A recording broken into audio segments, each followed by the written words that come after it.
que os irmãos viram de diferente aqui em cima hoje? Hã?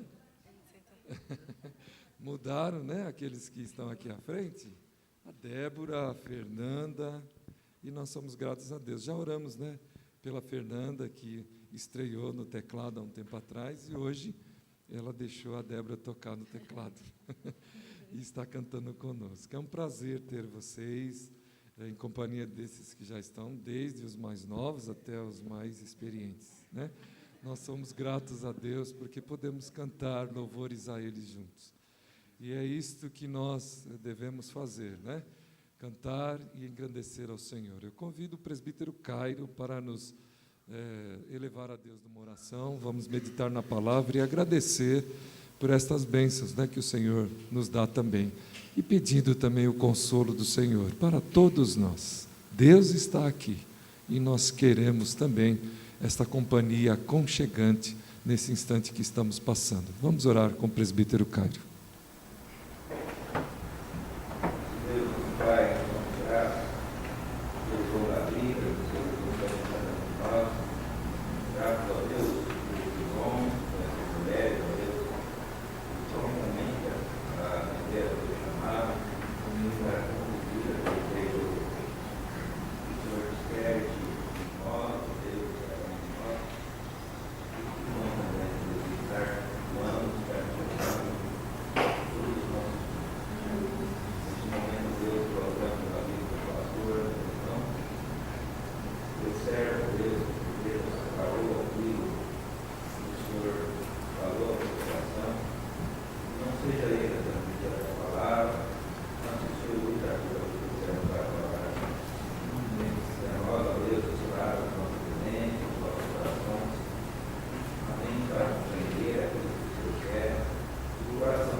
Amém. Obrigado, viu? Deus abençoe.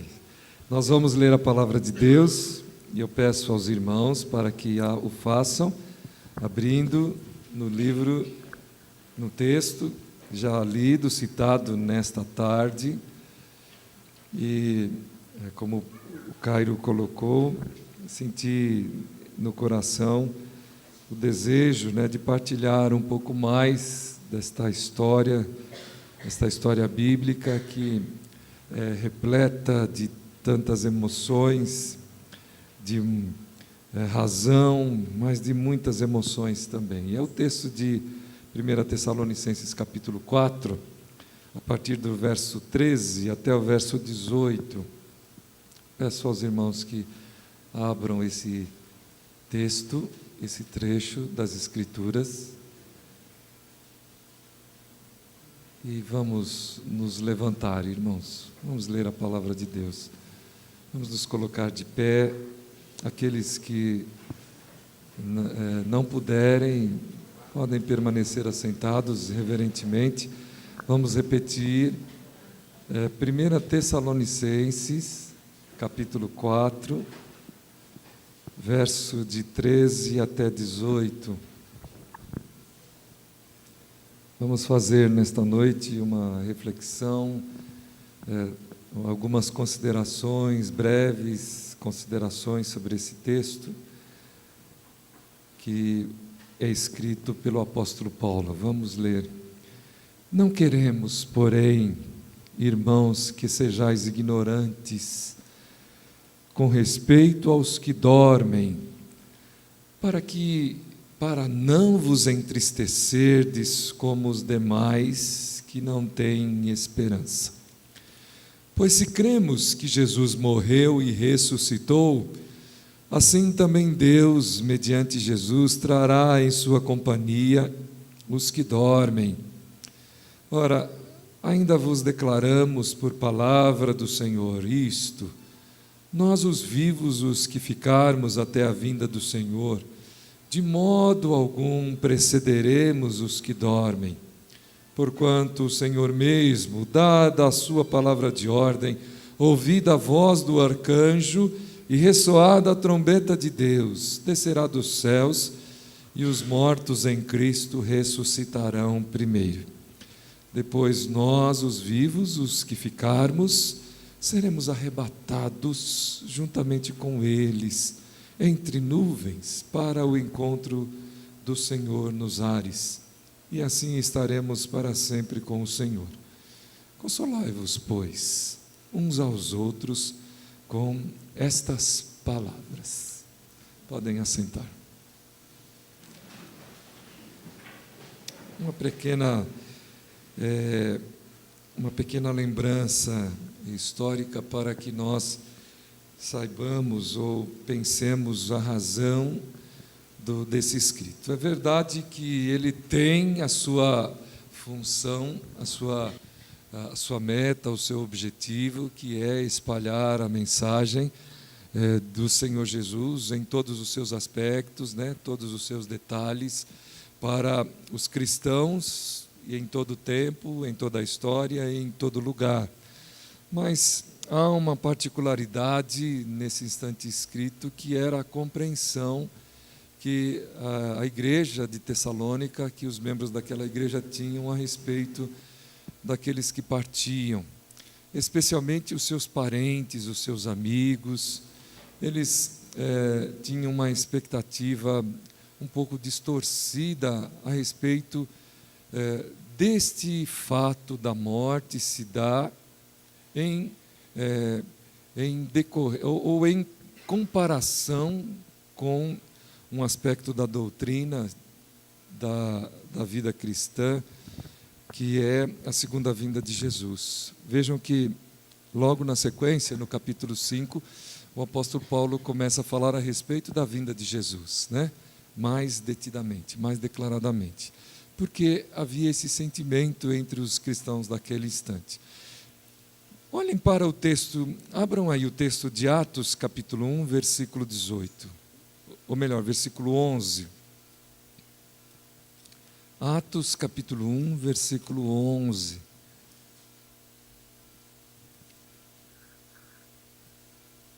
Depois de Jesus ter assunto aos céus, naquele instante, né, diante dos olhos dos discípulos, eles ficaram ali parados, olhando para aquele acontecimento, meio que admirados, extasiados, sem uma boa compreensão, sem um entendimento adequado.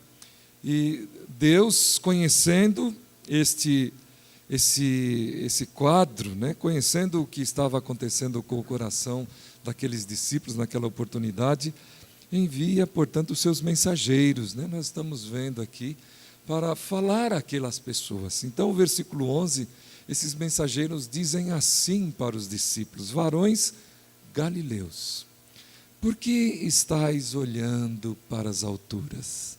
Por que estáis olhando para as alturas? Esse Jesus que dentre vós foi assunto ao céu, virá de modo como viste subir. Virá de modo como viste subir. Este quadro, apreciado por aquelas pessoas, naquele instante, envolveu-os, né, num misto de admiração, de êxtase, uma contemplação grandiosa, mas ao mesmo tempo um coração apertado, um coração às vezes quebrantado, porque eles estavam percebendo, olhando e quem sabe pensando: e agora, o que vai ser de nós? O que há de ser das nossas vidas? É o nosso Senhor que está partindo, é aquele que, apesar de ser Deus, que apesar de ser Senhor, que apesar de ter feito quantas coisas grandiosas jamais vistas ou repetidas pelo ser humano, Ele está nos deixando, Ele está indo embora, e agora o que vai ser? Como será? Como nos comportaremos a partir de agora? O que devemos fazer? Então, o Senhor, percebendo este sentimento, esta ideia um pouco distorcida daquilo que eles deveriam ter e perceber naquele instante, envia os seus mensageiros e diz para eles assim: olha, como vocês estão vendo ele partir, ele voltará. E é curioso porque esta ideia poderia dar a impressão a estas pessoas que isto se daria no tempo da vida deles. E esta era a expectativa que eles tinham. Esta era a expectativa que eles tinham, de que Jesus haveria de voltar. Então imagine, eles viviam em torno dos 70, 80, 90 anos, eles estavam esperando esta volta de Jesus para aqueles tempos, para aqueles momentos, não muito distante desse ciclo de vida que eles gozavam naquela época. Então era essa a expectativa, porém o tempo passou, né? O tempo passou e muitos daqueles ali não viram isto e partiram também, e morreram também. Mas aquela ideia, aquele desejo ainda estava presente entre eles. E eles ficavam pensando: o que será daqueles que já partiram, não tendo Jesus ainda voltado? O que vai acontecer? Este gozo que foi essa partida do Senhor, não será vista por eles, já que eles morreram? Já que eles se foram antes de que Jesus voltasse? Então, muitas vezes, ideias assim tomam conta de nós, né? Vejam só, nós já estamos desses fatos há mais de 2000 anos. Quantas coisas nós já temos ouvido a respeito da morte?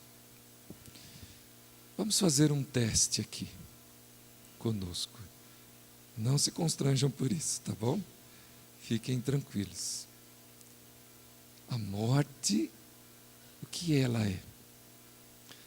Há aqueles que entendem que não se deva falar da morte.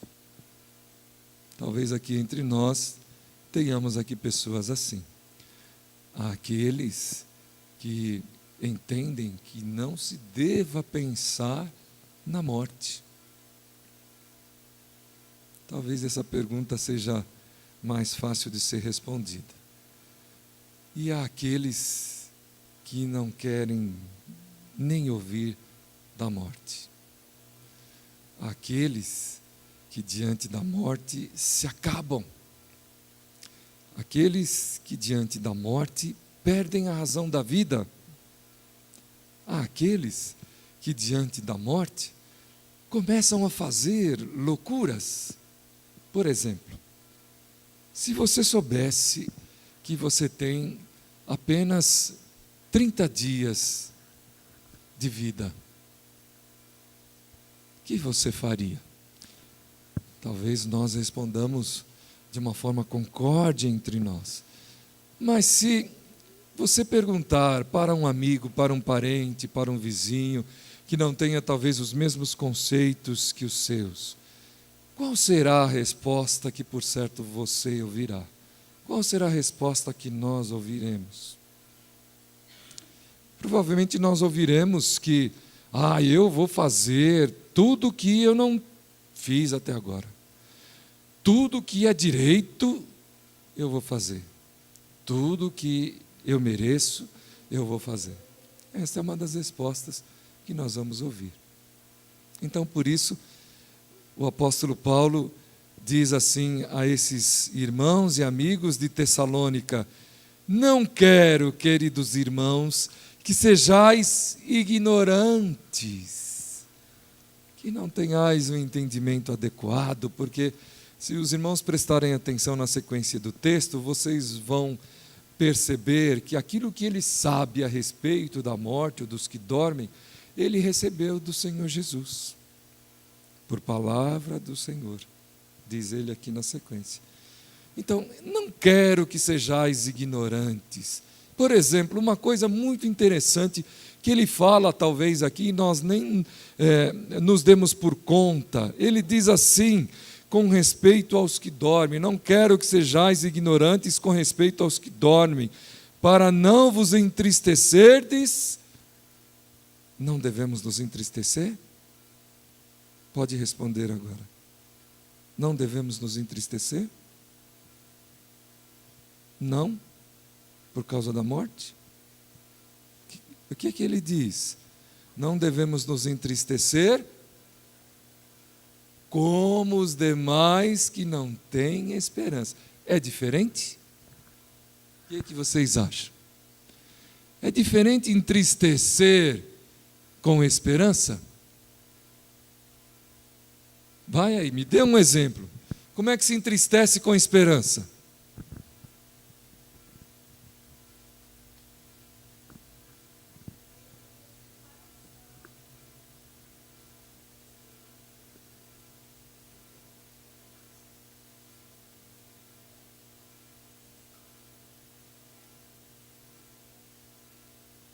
Ok, todos ouviram?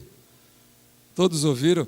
Madalena disse que a tristeza vem pela separação. E o que é a separação, se não a morte, né, Juliana? Nós estamos falando em catecúmenos isso, né, em discipulado. O que é a separação, se não a morte? Mas a morte não era deixar de respirar e ser jogado num espaço, no chão, num pequeno espaço de 7 palmos, ainda acho que não é mais, né? Acho que agora é menos, né? Na terra. A morte não é isto? Pois é, queridos irmãos, é importante que vocês possam atentar. Entristecer sem esperança é não conhecer, por exemplo, o que é morte. É não conhecer o que é morte. Quando nós olhamos para as Escrituras, nós vamos ver várias vezes Jesus dizendo para uma pessoa que está andando, está morto. Nós vamos ver Jesus ainda falando, por exemplo, para algumas outras pessoas, deixem os mortos enterrar os seus mortos. Jesus está falando do Walking Dead, é isto? Está falando de zumbis? Não, irmãos, ele está falando de pessoas como nós, mas que estamos mortos se não encontramos Jesus. Paulo diz, estávamos e andávamos mortos nos nossos delitos e pecados, mas Ele nos restaurou, Ele nos deu vida, né? Então, prestem bem atenção. Entristecer com esperança é com essa consciência. Irmãos, primeiro então entenda o seguinte, que morte é separação de Deus. Todas as vezes, tenham convicção disso, porque a palavra nos fala sobre isso, porque Jesus nos faz perceber isso. Todas as vezes que a pessoa, que nós encontrarmos com alguém, que nós nos relacionarmos com alguém, e esta pessoa não tem Jesus, saiba disto, ele está morto. Ele está morto. Isso vai te fazer fugir desta pessoa? Correr dele? Ter medo dele? Maltratá-lo? Xingá-lo? Ofendê-lo? Jamais, jamais. Você precisa, como nos ensina as Escrituras, ser um canal de vida para esta pessoa. Você precisa ser um canal de expressão de Jesus Cristo.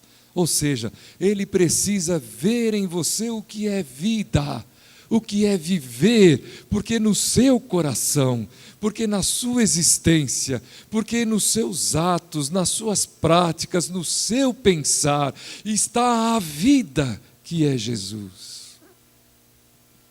Está o Senhor, porque Ele é Senhor da sua existência.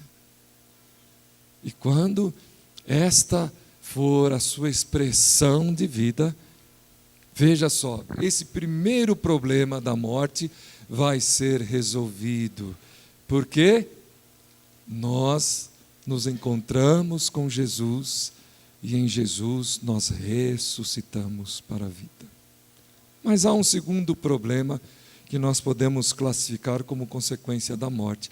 É aquilo mesmo de nós sermos colocados numa cova, né, num espaço na terra, e não mais podermos enxergar a luz do dia, segundo aqueles que vivem, né, desta maneira, não mais podermos respirar.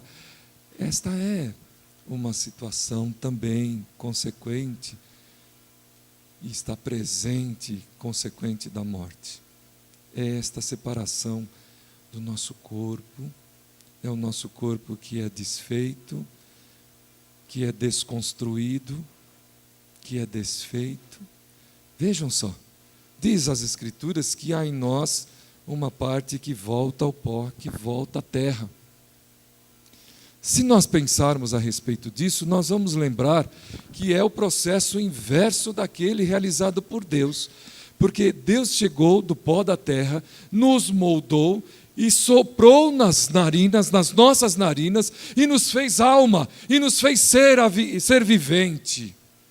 Nós então nos tornamos vida, nos construiu, Deus nos criou, Deus nos construiu. A partir do instante então que esse processo toma o lado inverso, porque o texto das Escrituras diz assim, Salomão diz assim: o pó volte ao pó e o espírito volte a Deus, porque Ele o deu, né? Volte a Deus que o deu. Então houve uma desconstrução, houve um descriar. E qual é a razão disso? Nós aprendemos nas Escrituras, né? Paulo, escrevendo aos Romanos, diz que o salário do pecado é a morte. Então, nós devemos compreender o efeito do pecado também a partir deste acontecimento tremendo. E se em nosso coração, se em nós não houver a compreensão adequada, a compreensão exata, também nós não poderemos expressar esta esperança citada aqui pelos nossos irmãos, pela nossa irmã. E quando nós vivenciamos uma situação assim, e para que os irmãos percebam e entendam, há pessoas que têm muita dificuldade, por exemplo, de ir a um velório. Não são poucas. Há muitas pessoas que têm dificuldade, por exemplo, de falar que alguém está com uma doença terminal. Há pessoas que têm medo de citar o nome da doença. Há pessoas que têm medo porque sabem que esta doença levará a pessoa a este estágio, a esta situação. Diz-nos o texto: não quero que sejais ignorantes e que vos entristeçais como aqueles que não têm esperança. A solução que nós encontramos, portanto, para este segundo problema da morte, é a restauração do nosso corpo. Queridos irmãos, não sei se os irmãos se lembram, mas das maiores declarações que a igreja cristã realizou na face da história é o credo chamado credo apostólico. E no credo apostólico há uma frase que nos faz e nos enche de gozo e retrata esta esperança nossa, porque nós dizemos lá no credo: creio na ressurreição do corpo. Não é verdade? Creio na ressurreição do corpo. E que ressurreição é essa que nós cremos? Que corpo é esse que nós aguardamos que vai ressuscitar? É o mesmo corpo que os discípulos viram em Cristo Jesus. É o corpo restaurado. É o corpo renovado. É aquele corpo que os discípulos tinham dificuldade de reconhecer quando ele aparecia diante deles.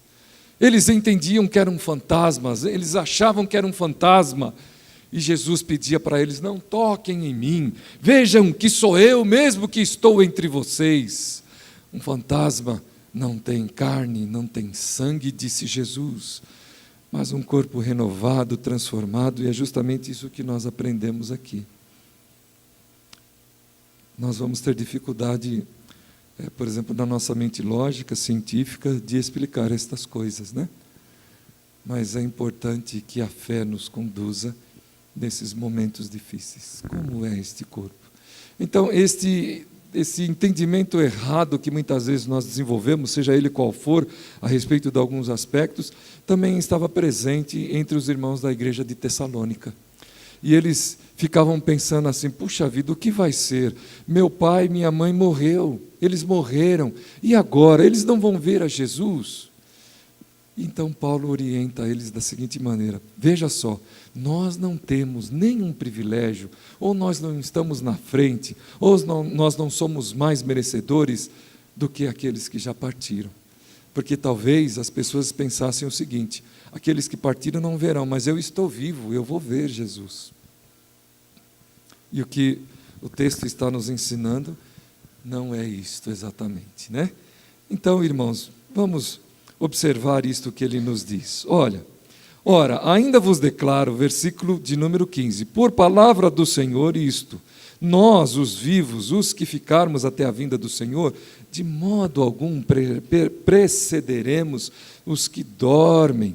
Porquanto o Senhor mesmo, dada a sua palavra de ordem, ouvida a voz do arcanjo e ressoada a trombeta de Deus, descerá dos céus, e os mortos em Cristo ressuscitarão primeiro.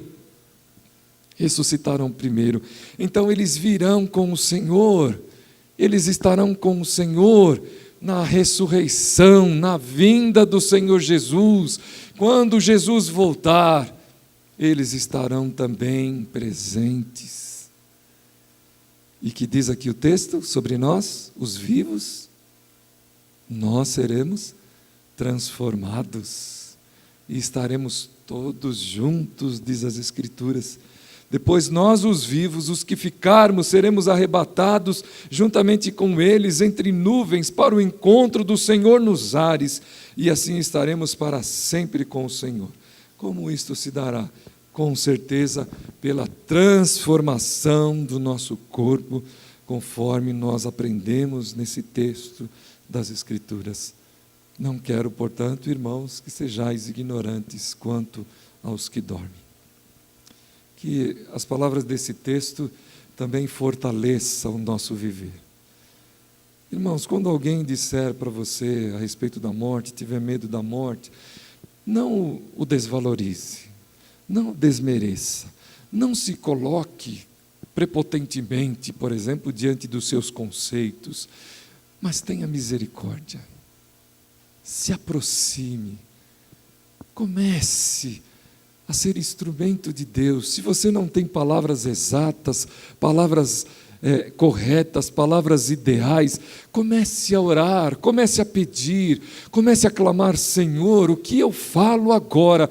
Mas não me deixe calado, não me deixe passar esta oportunidade, não permita que eu me cale, me ajude, ó Deus, a trazer entendimento para esta vida, que quem sabe se entristece como aqueles que não têm esperança.